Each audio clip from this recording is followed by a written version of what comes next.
This is Thought in Motion, a series dedicated to the seminars of Jacques Lacan. Today's video covers lectures 10 to 13 of Seminar 5.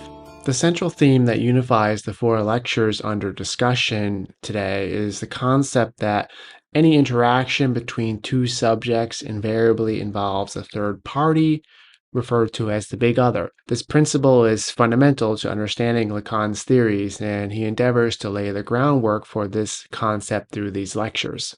In the previous video, we explored the father's role within the Oedipus Complex, revisiting concepts such as the name of the father, the paternal metaphor, and the differentiation between the symbolic, imaginary, and real father. In this video, while building upon these ideas, we shift focus toward the relationship between child and mother, further clarifying how this foundational bond necessitates a third element, first in the form of an object, and subsequently as a third party embodied by the father.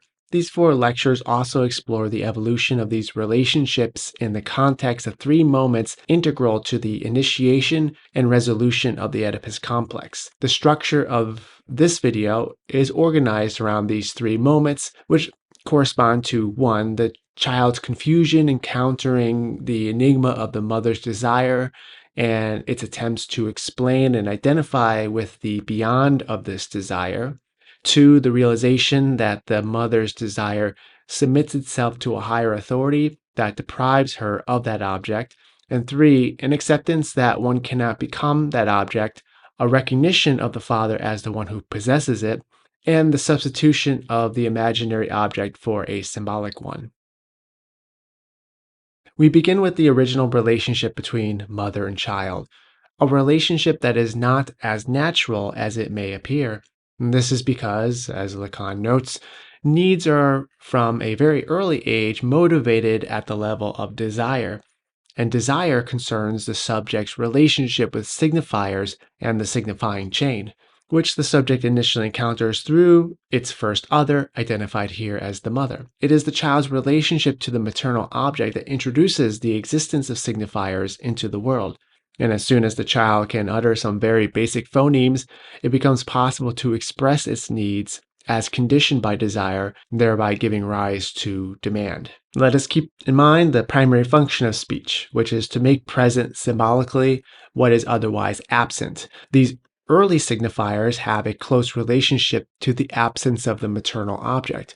To say the child demands the mother's presence, rather than mere physical sustenance for survival, is to open the human subject up to a desire not for the mother in her real physical form, but a desire for her desire. First, a desire to be desired by her, but ultimately a desire for what the mother desires, a desire to become the object of the mother's desire by identifying with that object. Something is pulling the mother away to account for her absences, and the child must somehow discern what that thing is so as to become it. The question for the child is, how is it going to reach this object when that desire of the mother is itself far more complex and enigmatic than the child can possibly comprehend? This is where the child will have to fill in this unknown object, the mother's X, with an imaginary one. Such an imaginary object is discerned from the raw message the child receives about the mother's desire. In appealing to the mother's desire through a demand, it receives a message in response that becomes adopted as the place where the child's desire will then reside. Consequently, the child becomes subject to the law of the mother's desire, which from the child's perspective is a capricious, uncontrolled law, since at this point, the child does not yet recognize the mother's desire itself being subject to a higher authority, an other of the other. And herein, fear can function as a source of security for the child, as it provides a boundary for the otherwise anxiety-provoking subjectification it is experiencing. In essence, the child needs something to fear to avoid being purely and simply a subject to. And so we have two motivating sources for some object other than the mother. One source is to identify with what the other desires in order to be loved. The other source is to escape anxiety by concentrating and structuring one's experience around a more locatable and predictable object. Herein we see the foundations for both perversions and phobias. However, prior to the emergence of such an object, The first attempt at such identification with the object of the other's desire takes place through the mirror stage, wherein the child encounters a virtual image of itself that captivates it and serves as an organizing ideal. The child positions its own movements and the image of others in relation to this image. This experience presents the child with a virtual, unrealized reality that is to be acquired, and every possible construction of human reality passes through this phase. In defining itself through this ego image and saying, "That's me," even though it's a fundamental misrecognition, the child obtains an initial sense of self mastery by which it can begin to position itself in and navigate through a reality that is riddled with signifiers. It is riddled with signifiers because signifiers form a chain or network bound together by rules or laws, which furnishes a reality for us that is organized, serving as a reliable guide for navigating our experience. Signifiers also uproot and regulate the imaginary relation, transforming relations informed by natural tendencies to be something other than what nature intended. It is the introduction of signifiers into the child's experience of reality that helps to enlarge the field of that experience and allows the child to begin parsing out what belongs to its virtual body image and ego and what belongs outside of it in external reality. Psychotic experience marks a structural regression from this developmental moment. The ego's crystallization and structured experience of reality lays the groundwork for a future series of successive identifications with objects that are contrasted with the child's bodily image and which the child then seeks to become. Lacan states, for sure, this imaginary object that the child has to identify with in order to satisfy the mother's desire cannot yet be put in place. But the possibility for this is greatly enriched by the ego's crystallization in this positioning, which opens up all sorts of possibilities for the imaginary. But where does the child discover this object? This object is, in a sense, an accidental discovery, which is why, in part, it's called a metonymic object. To describe it as metonymic is to say that it is chosen out of pure contingency of the temporal relations pertaining to the child's actual situation, and not initially for its symbolic value. But in being isolated from the rest of the chain, it takes on a special significance that can come to represent the mother's desire.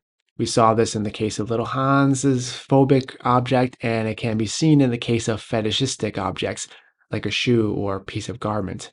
The phallus is the name for that object that, from within the field of the child's imaginary register, comes to be the stand in for the mother's desire and serves to triangulate the child mother relationship.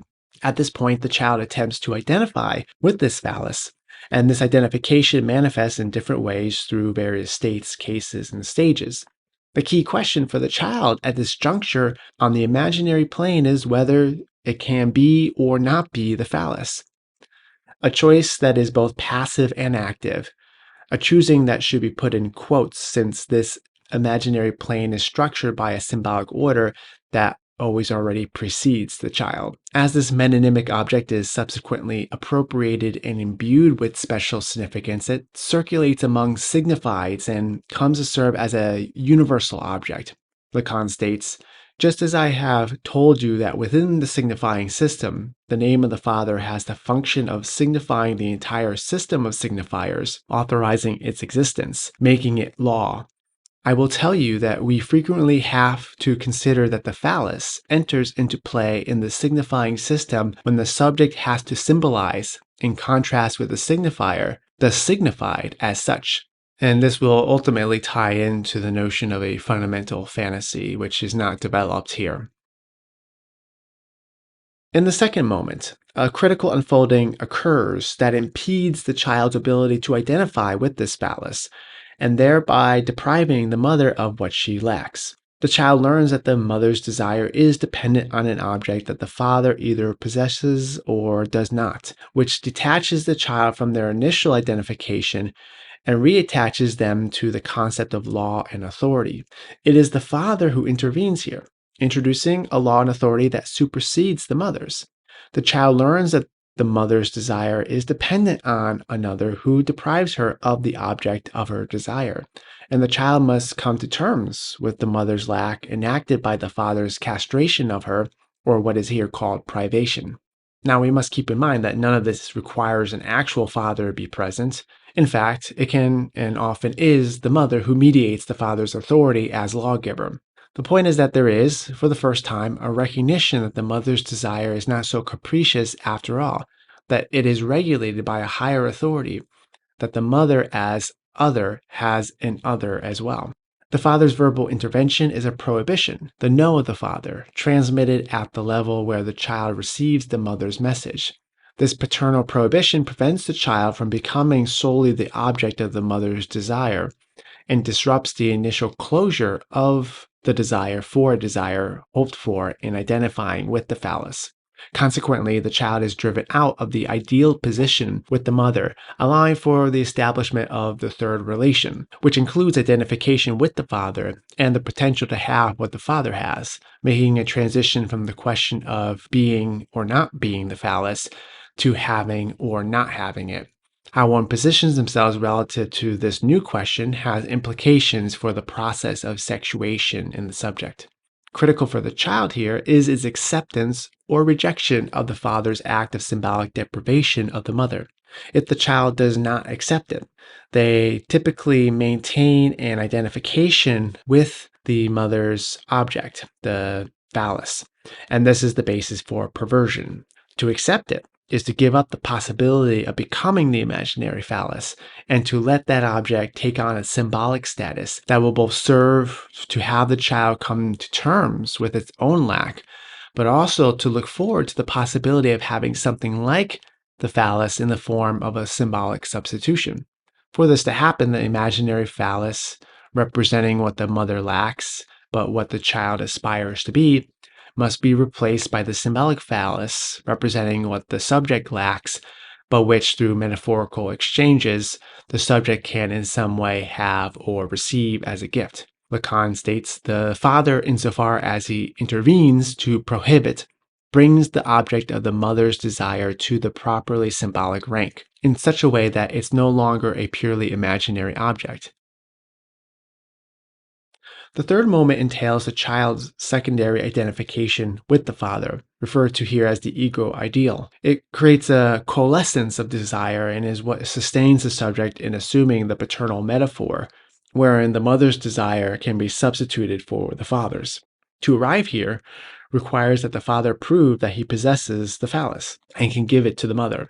This is crucial for the resolution of the Oedipus complex as it shifts the mother's relationship with the father back to reality and reestablishes the phallus as her desired object, rather than just an object the father can deprive her of. The child must, in a sense, come to believe in the potency of this authoritative figure, not only in possessing the phallus, but also in being capable of giving it. The stage allows the subject to receive from the father's message what they had attempted to receive from the mother's. And the father's intervention results in the subject being given permission to have a phallus for later, symbolizing the decline of the Oedipus complex.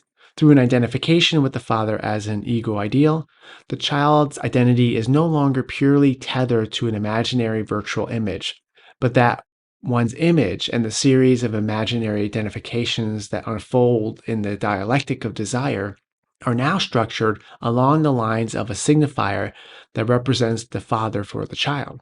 That is the ego ideal, which serves as a normalizing function for the subject. If you got something out of this video and want to support this work, you can do so by liking and sharing this video. If you haven't already, you can also support it by subscribing to this channel. Another way you can support this work is financially, either through the super thanks button below, or to be an ongoing supporter, you can do so on Patreon, where I offer video transcripts, unedited materials, and prioritized questions and comments here on YouTube. The link is below. I'd like to thank the following for already supporting this work on Patreon. I'm recording this video while I'm not feeling very well. I hope it comes out okay. I just didn't want to delay any more another Lacan video. So excuse any of the raspiness of my voice or anything else that's off. And I'm looking forward to starting up the new year, doing my best to move through this material a little quicker, but without unduly rushing the process, because I'd rather continue to go deeper in the material than cover a lot in a superficial manner. So I always try to opt for that former option. Sometimes that will mean I'll slow down more than I want to. And so, thank you for watching. Until next time, be well.